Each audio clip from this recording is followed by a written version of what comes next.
Introductions. Hi, everybody. My name is Jennifer Hewins, and I'm the Assistant Director for Graduate Admissions at RISD. Thank you for joining our online open house this week. This is day 2, and we're kicking off today with the Masters of Architecture program. With me today, I'm joined by Herman, who is the Graduate Program Director. Want to take it away, Herman? Yes. Hi, how are you? I'm Germán Pallares. I'm the graduate program director for the MArch 2 years and 3 years at RISD. And well, we're really happy to have you here. And I'm going to share a presentation to share some information with you today. Um, we'll leave some time for a Q&A after.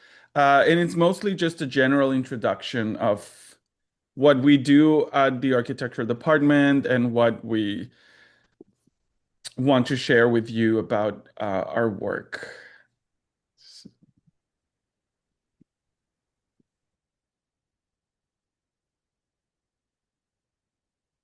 There, just checking if you can see. Yeah, perfect. So welcome everybody to our first open house online. And I will start with general introductions. Like I mentioned, Germán Pallares, I am the GPD. At RISD, we have a lot of, this using acronyms for things, but it's a graduate program director. Our current department head is Jacqueline Shaw. She is on a leave for this semester, but next semester she will be back. And currently, our interim department head is Ann Tate. So this is a little bit of the group that we are trying to direct the programs of architecture and the masters. A little bit of an introduction of where we are. If you can see here, this is a central part where most of RISD buildings are. You're actually seeing it here in the picture, and we're a little bit further down. I think that we're the furthest of the school, but that's literally like a 3-minute walk. So it's not that it's too far away. We are very close and very much connected to the central library, to the main building, to the RISD Museum building, and we're very much part of the community. Um, we're right next to industrial design, which is also very connected to us in terms of the studios that we sometimes share. Students can take studios over there, but of course students can take studios in the other departments that are like distributed in the other buildings. A little bit of a story of our department or numbers of our department. We have approximately 135 undergraduate students, 89 graduate students, out of which 71 are at the 3-year MArch and 18 at the 2-year MArch. We have a student body of around 224 students. It kind of fluctuates. This is around the numbers. They're like, average numbers that have been common for the past 5 years that I've been here. So we're kind of like in the regular numbers. An average cohort size is around 20 to 30 students, and it of course depends on the year. Our studios are no more than 12 people and around 10. There are studios in which there could be a little bit less, but normally these are the sizes. And our faculty to student ratio is 1 to 5. We have one of the most robust faculties in the school. We're very happy that we're also growing our faculty, and this just creates a lot of synergies and connections between students and professors. A little bit about our culture. So our classes divide between seminars and studios. We have a very strong studio culture. With the 3 floors of the studios at the building kind of like distribute the different classes that we offer. Students have very much connection between the different studios and the different cohorts. So that creates a really interesting conversation between the different levels. As you can see, there is a lot of construction and building, and a lot of the students also explore into materiality and representation processes. These are a few images of our final thesis presentations. As you can see also, these experimentations that happen through the program kind of like finish in this grand presentation in which students explore and continue exploring their interest in experimentation, material work, material experimentation, and representation. Our thesis projects vary. We have a very interesting thesis series in which students can develop most of their ideas, and the professors, we are there to help you advance with that year-long project. I'll talk a little bit about the classes and the course structure that our two programs have. Model making, it's an important part of the courses and the classes that we offer at RISD in general, but also in the architecture department. We take a really serious effort to explore with the way of representation, as I've been mentioning, and these courses of representation enclosed or are directed towards the 2D and the 3D representation. Um, our craft and disciplinarity methods expand towards the digital and the non-digital. Students explore during the 3 years on different courses. And of course, with the electives too, they can take courses in the other departments where they continue these explorations. It is really interesting to see at the end. I'm currently teaching a thesis seminar course for grads and undergrads. And it's really interesting to see students exploring their interest in glass or in ceramic or in textiles, and then bringing uh,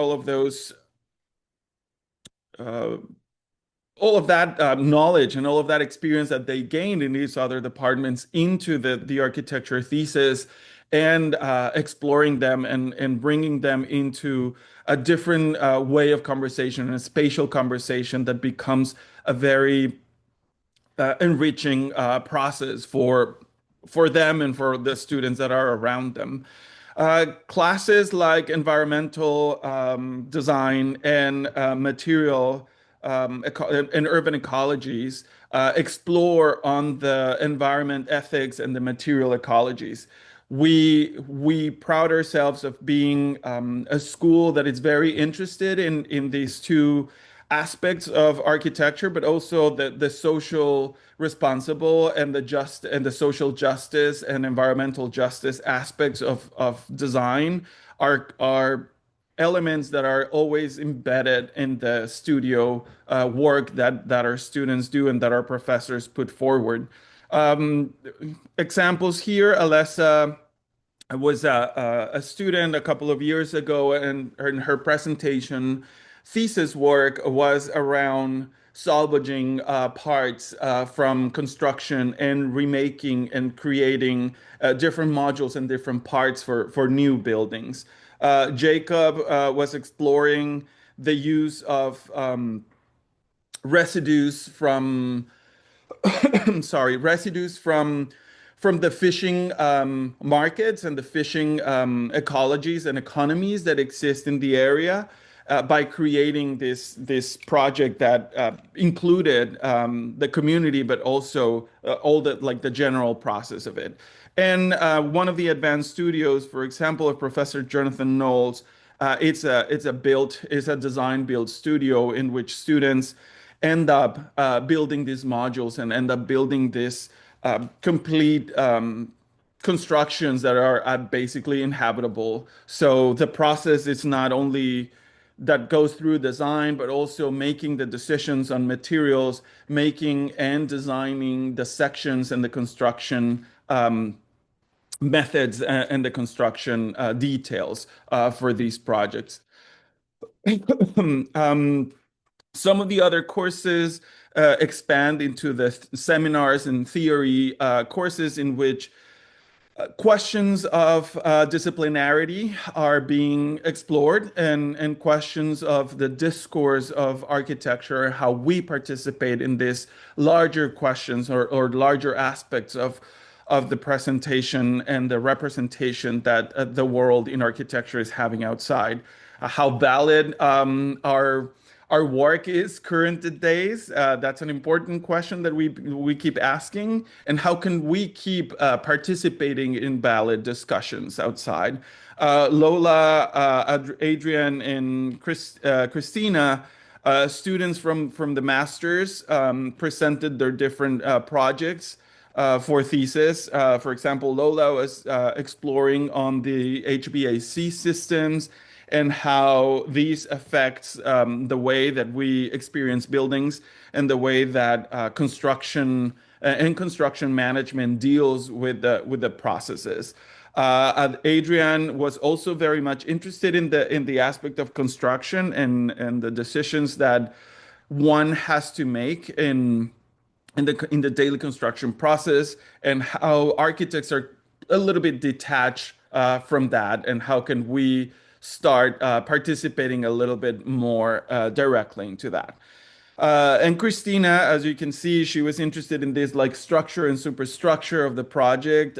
Christina and Emily, sorry, the structure and the superstructure, and these aspects of changing and mutability and adaptability of the architecture within a constructed space.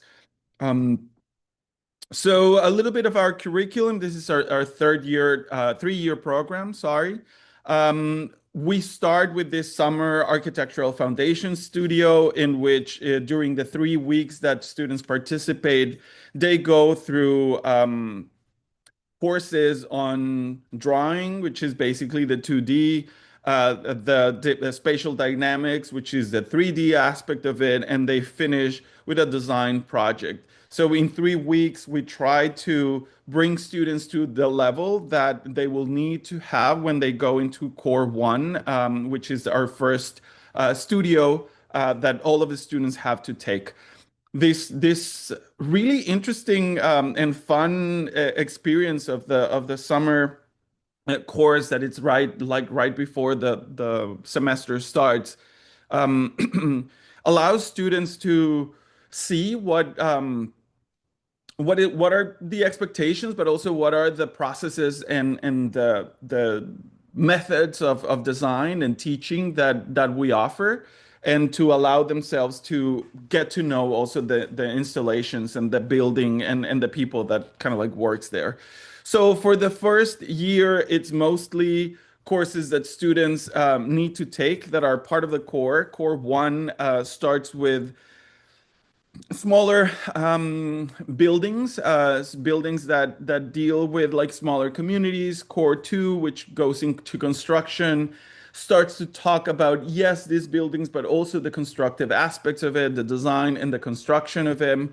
And then Core 3, which is our urban studio, it's the studio in which students travel and get a little bit more of an urban design, of course, within the architecture aspect of what our series of design is. And then you have 3 advanced studios during the second semester of your second year, and sorry, 2 advanced studios during the second semester of your the second year, and the first semester of your third year. And then the last design studio it's part of your thesis component.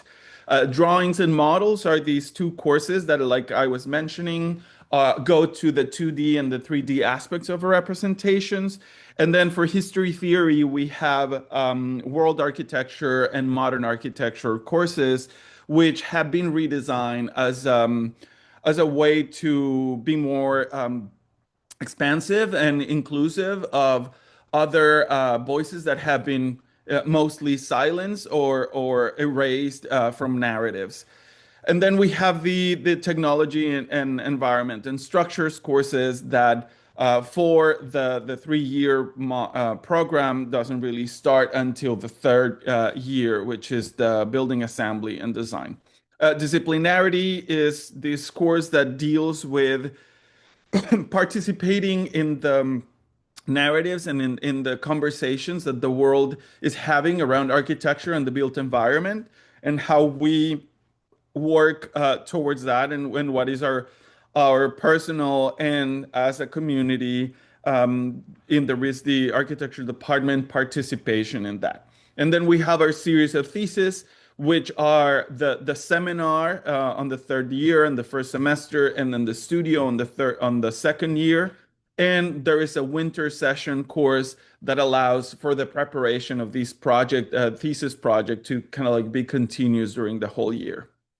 For the 2 year program, we have only one core studio, which is actually shared with the 3 year program. And then students are jumping directly into the advanced studios. The 2 year program, as you can read in the web page, it's our advanced standing program. So students that come from accredited programs or that have already done architecture from like a 4 year 5 year architecture program, they jump into the advanced standing. The courses again kind of like vary in this areas between seminars and studios. And also building assembly and systems design is shared with the 3 year program. So here are some examples of our work from the core studios.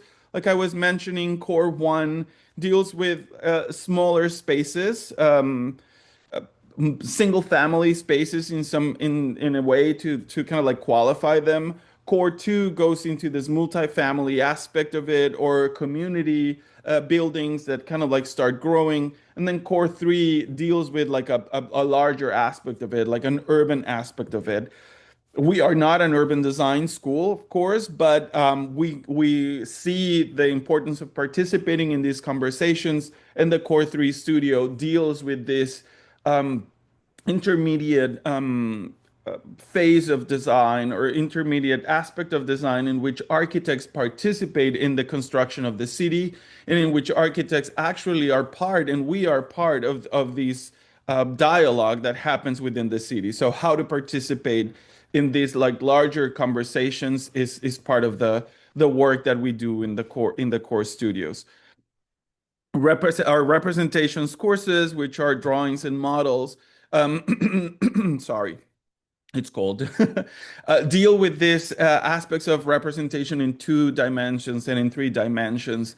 Of course, our students experiment and deal with this in different ways, in which sometimes the 2D drawings have 3D aspects, and sometimes the 3D models have 2D aspects. So there is this fluidity between the two of them, but they're mostly divided into these 2 aspects. And then making discourse, which is our third kind of like course in these representation series, which is around, again, this participation of the discourse, or in the discourse of our students, and how representation becomes a really important aspect of this participation. What do you want to say with these buildings, with these drawings? What do you want to say with these models? Are not just to make them beautiful and to make them look good, but actually to have a conversation and to actually participate in larger discussions. Um, some of our advanced studios that have been part of our offerings. Um, as you can see, there's mostly a 7 to 8 offer of advanced studios. It goes into a lottery where you select your first 3 projects. It is mostly sure that you will get your first or your second choice. So you will mostly get the studios that you want to do. And these studios change for the second for sorry for the first and the second advanced studios. and some of others are like repeated. So you actually have the opportunity to take them either in the first round or in the second round. The studios vary in their interests. They're uh, and of course, like this is, kind of like just like the cover pages, but there are studios that deal with waste and materials and biomaterials. There's others that deal with aspects of social and environmental justice. There's others that deal with form and space, and different investigations that professors kind of like bring. I teach, I'm not plugging in my studio, but a little bit. I teach the post-border zone studio. I am my PhD was in border architecture, and I bring my investigations into a studio component, which many of the professors are doing exactly the same. They're working on their investigations and their methods and bringing it into a studio, which is kind of like how it's working. Our courses on history, theory, and criticism go in the first year, like I was mentioning previously, and we have the modern architecture and the world architecture, and then we have the electives of seminars, which go from queer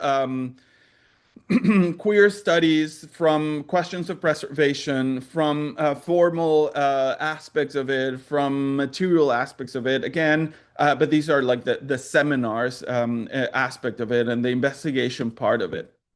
Our courses of architectural technology, phenomena, and architectural anatomy are for the 3 year program. In the first year, for the 3 year program. In the second year, students take structural design, environmental design, and enclosures design. And on the third year, the building assemblies and system design, which is again one course that is shared with the 2 year program. And our thesis series, like I was mentioning, starts in the fall with the thesis seminar, which is what we're going through right now. They take a winter session, the discursive workshop, in which there's a refinement of the thesis, critical, historical and critical component of it. And then we jump the next semester in spring with a full-on project design. The thesis series work pretty similar than the advanced studios, in which there is a lottery.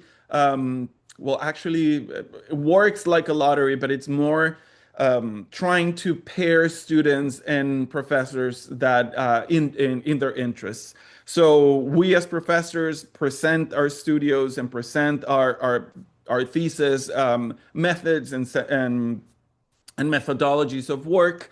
And then you as students select, and again, it's a 1 to 7 in this year, for example. And most of the students got their first, second, or even the third, but it was mostly the first and second choices. So it's pretty much a 1 to 1 decision. Sorry. So the thesis, like I was mentioning, it's a really important part of our culture as a school of architecture. And at RISD, the course, it's intended to help the student develop their own interest in their own projects, but also help them with methodology. So, of course, the projects vary in extension, vary in form and shape, but it's really interesting to go to these presentations and to go to these events in which students present their initial ideas and then at the end their final projects. Some of the projects that have been presented in the past years go around questions of form, as we can see on the top, questions of drawings and textures and nature aspects. Skylar's project, for example, was a really interesting environmental project, but on the cellular level. And then he developed these materials that were part of his design. So there's again this cultural environmental material aspect that becomes important for the students. Then there is a presentation of the projects at the end of the semester. We just kind of like had it a few weeks before the end of the semester, in which all of the students present their projects. And there is a festival in a way, but there's also a festivity part of it in which we all talk about this. The students get involved, the professors get involved, and we have time to kind of like refine the ideas and the students to hear from other professors.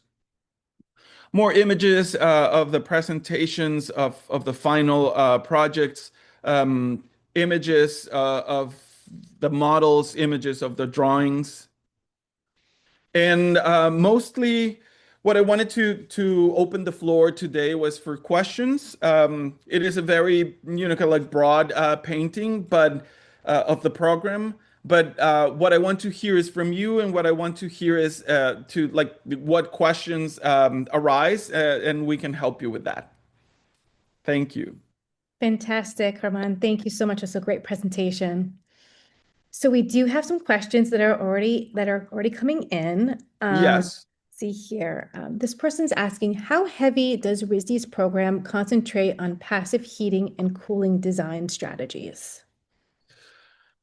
Um, there are a few courses that deal with that.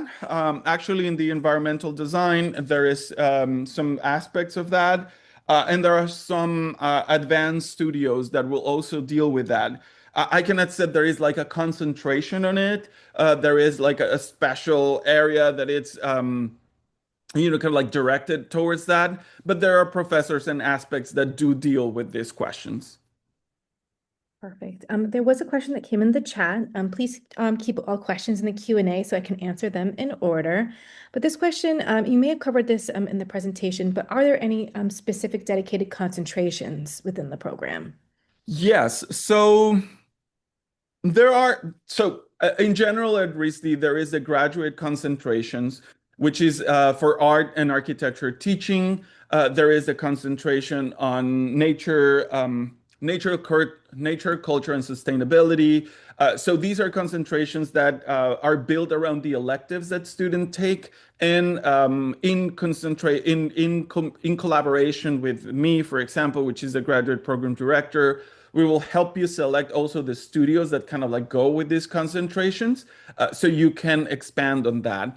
But within the school, the offering within the School of Architecture or the Department of Architecture, the offering kind of like covers what the electives can complement. That's how we go with the concentrations. Fantastic, thank you. And I also dropped a link in the chat that shows in more detail, we can learn more about those concentrations. All right. And again, as I mentioned, there's the chat and the Q&A. Make sure you're putting the questions in the Q&A so I don't lose track of any questions in the chat. All right. Is an accredited Bachelor's of Architecture what distinguishes the 2 and the 3-year track? I have an unaccredited Bachelor's of Design and 3 years of professional architecture experience. Which program am I likely to be admitted to?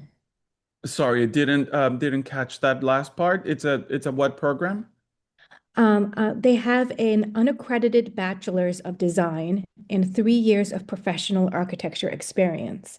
Which program are they likely to be admitted to, the 2-year or the 3-year track? The 2 year. Yes, definitely with an accredited program and experience, it's definitely going to the 2 year. And as you can see in the presentation, there was a little bit of a kind of like cramping of, not cramping, but like modification of the courses into just a 2 year, because you don't need to take the history theory, you don't need to take the technology and design,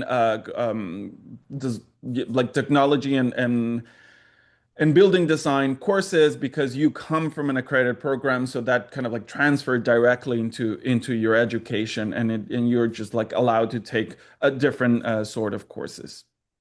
And just to specify, this person noted that they are coming from an unaccredited bachelor's degree. But with 3 years of experience. Yes, correct. 3 years of So it's experience. 4 years, it's a 4 year unaccredited and 3 years of experience. That's It's probably, I'm assuming, a 4-year unaccredited bachelor's and 3 years experience.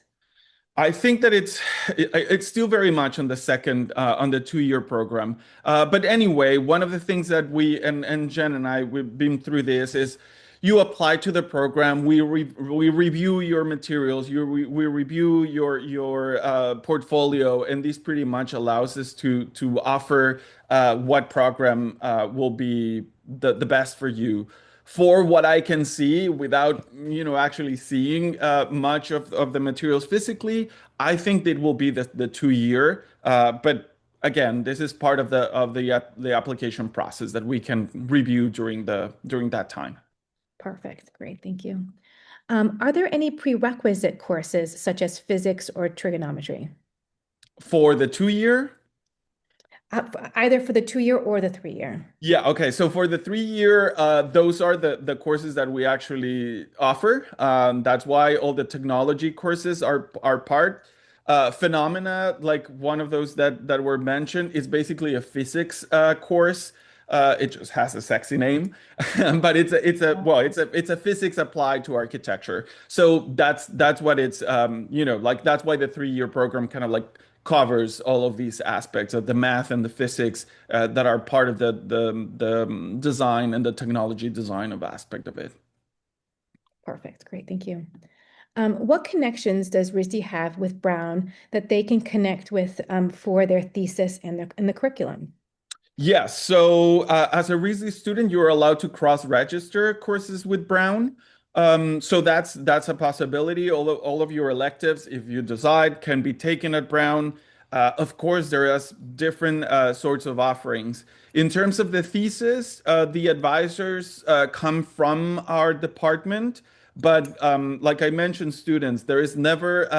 I don't think that any professor would be, mad if you're reaching out to other voices and other professors outside, and if you have a connection at Brown that you can, use as a RISD student, this is fantastic. So the fire alarm is going off in my building right now. Okay, I'm gonna so I'm gonna ignore it and see if someone forces me out of my office. But if do you want to answer the questions, Herman? I got this in the background. okay, yes. So I'm gonna go to the open, right? Okay. So I'm gonna go to, is your research published? Where can I find it? Mine, yes. There are some articles published in Platform Space. My dissertation should be coming as a book in a couple of in the next year, but there are also a couple of articles that have been published lately. I have a web page and there's links there. Thank you for that question. Do faculty members conduct research as part of individual labs? Do students have an opportunity to participate in architecture research? Yes, Christina, thank you for that question. So we have a research assistant program with the grad students where professors publish their interests and their projects that they're working on. So graduate students can participate in this research.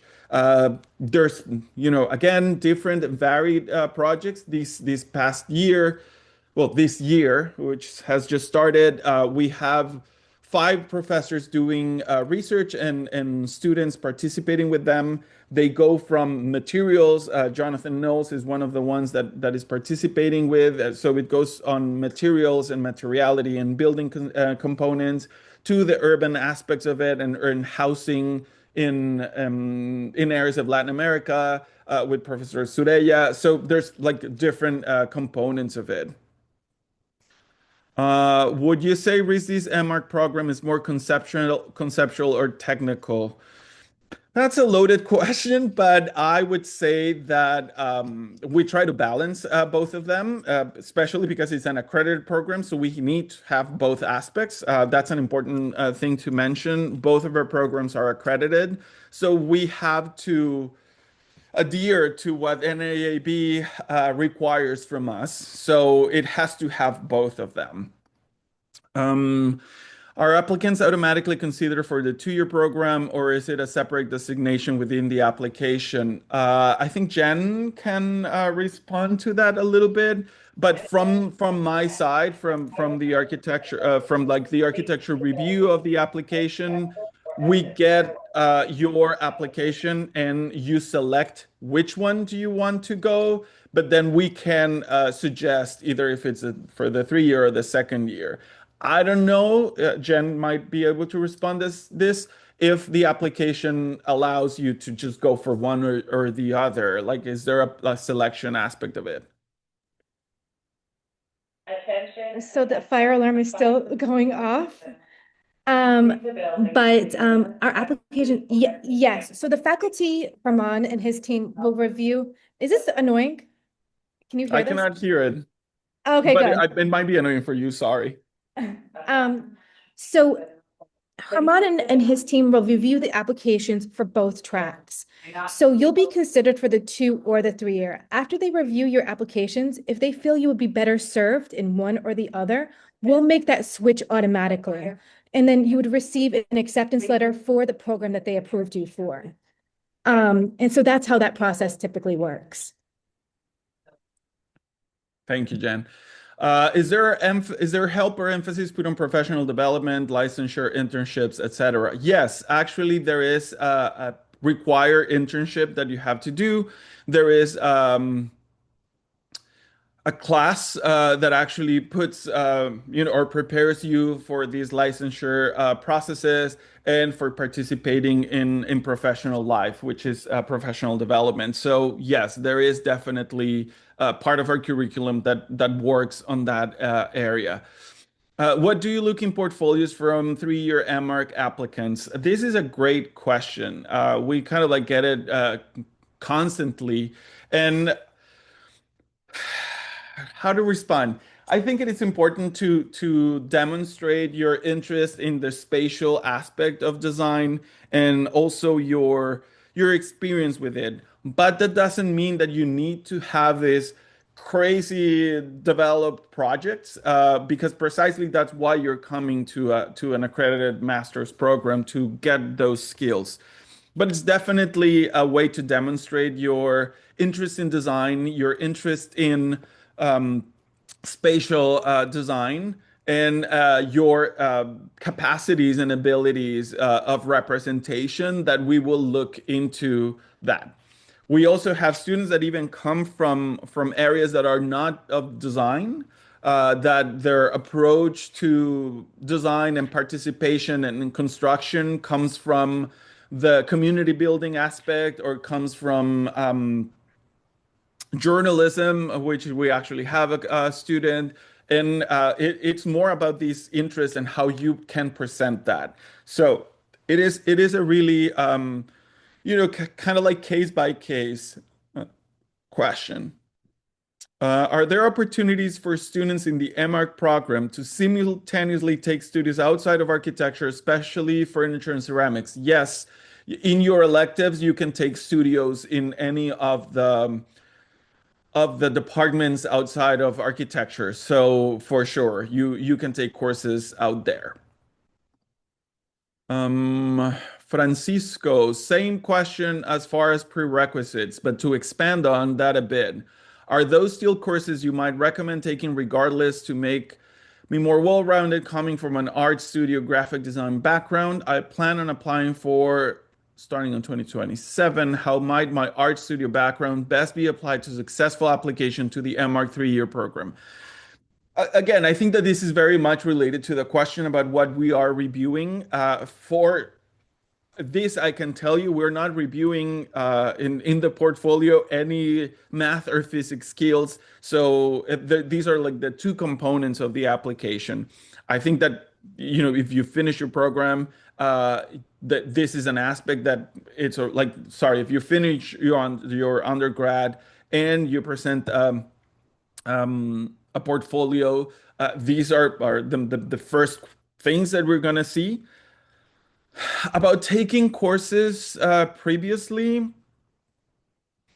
it will depend on how how easy it is for you. Our course in phenomena, which is the physics course, it's really much geared for designers, which, not to confuse that it's dumbed down. It's the other way around. It's like it's basically geared to what do we as architects need from the physics aspect to be able to design and build. So it is a very applied course. So it's a really good one.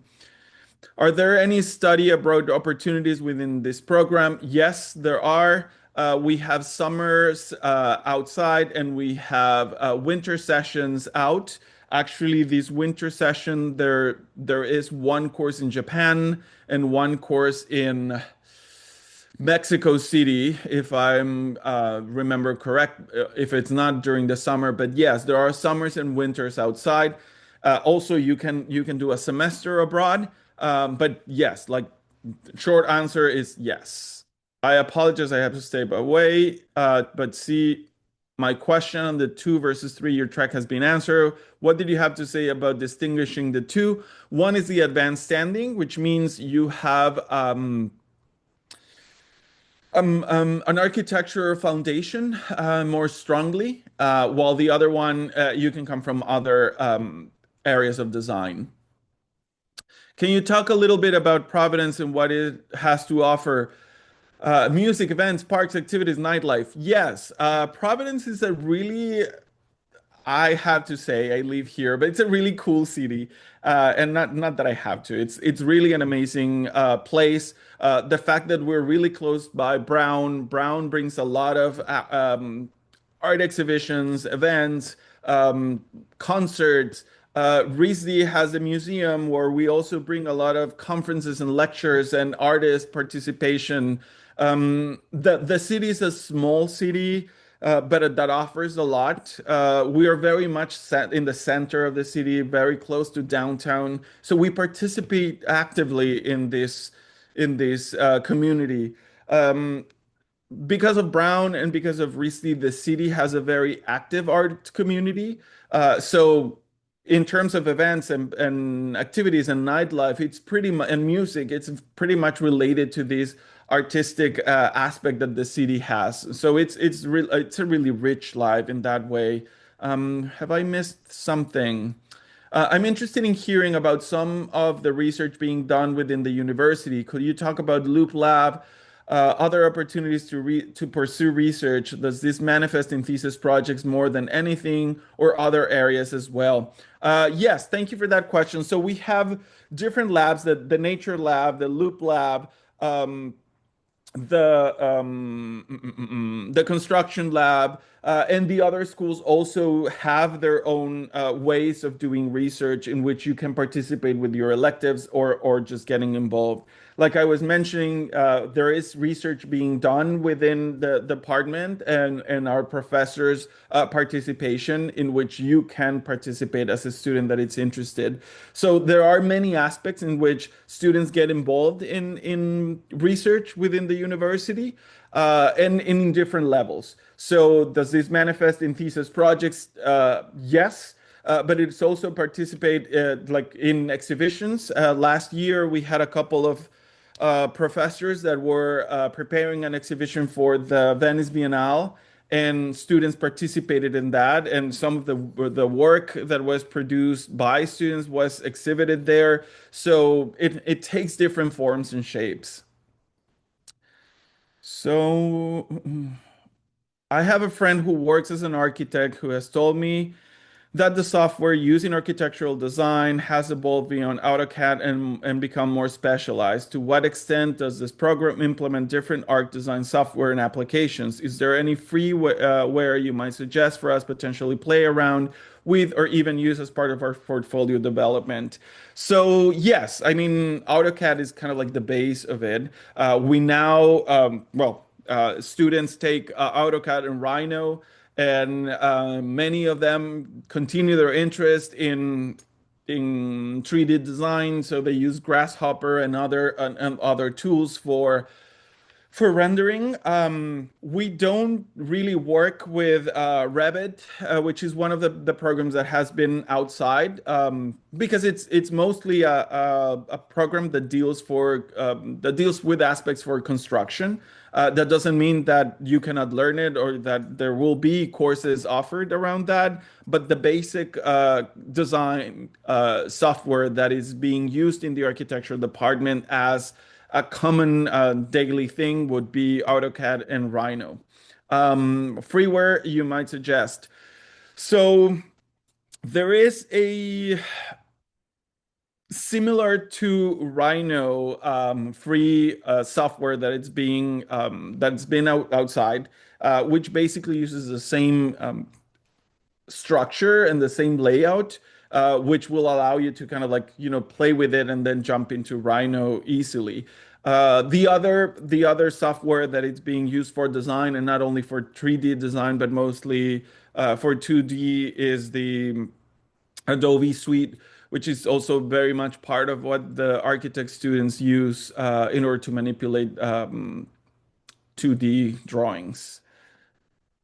Are there any specific information sessions of financial aid? How often are admitted students getting scholarships? Are the graduate research assistantships something that can be only applied for once admitted, etc.? I think that that's a Jen question. Yes, and they did force me out, but they Oh, turned off the fire department turned okay. off the alarm, so You're I'm good. back in now. Um, all right. So let's see here. What was the question on financial aid? So we did a webinar last month with the Student Financial Services office. If you email me, I can share that recording with you. It was a detailed 1 hour session explaining on how to fund your graduate education here. It went through everything. This is for international and domestic students. So international students are eligible for financial aid. 96% of grad students last year received a fellowship of some amount. Last year, the most important thing will be to fill out the RISD institutional financial aid form that is in your applicant status portal. And all students need to fill that out. So all students are eligible for fellowship. Fellowship ranges in the amount, and it's awarded based on need and merit. So it's awarded at the time of admission, and assistantships also vary from department to department. Herman, you may be able to explain a little bit more how architecture distributes that. But again, the amounts vary, and those types of assistantships, teaching positions vary, and also the semester or year that they're awarded varies as well. Yeah, so the way that we deal with them is that if you were offered an assistantship, that secures a position with us within the department, which mostly is either a year position that involves working in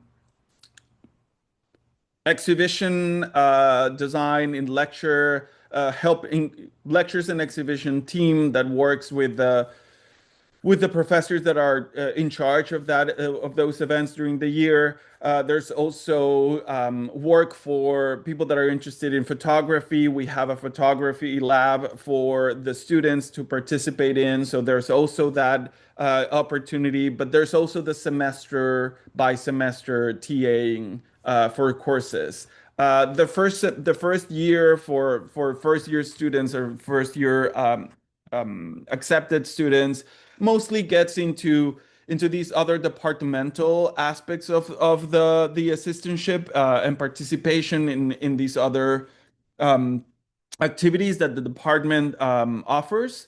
And then after the first year, or even after the first semester, where you have already, well, actually, it's the first year because there's courses that are like yearly. After the first year that you already taking those courses, uh, and if you're interested in TAing for those, then you can actually do it.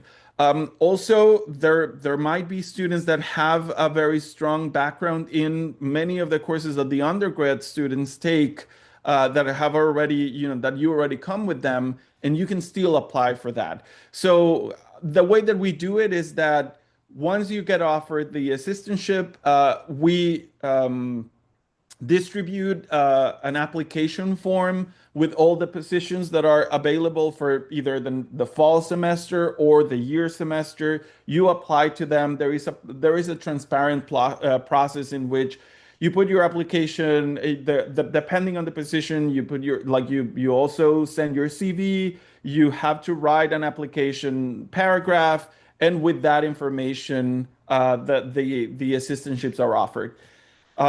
You might not get it on the first semester, but if you were offered one, you will get it through the first year for sure. You're muted, Jan. Sorry, I hate to cut this short, but our sessions are back to back today.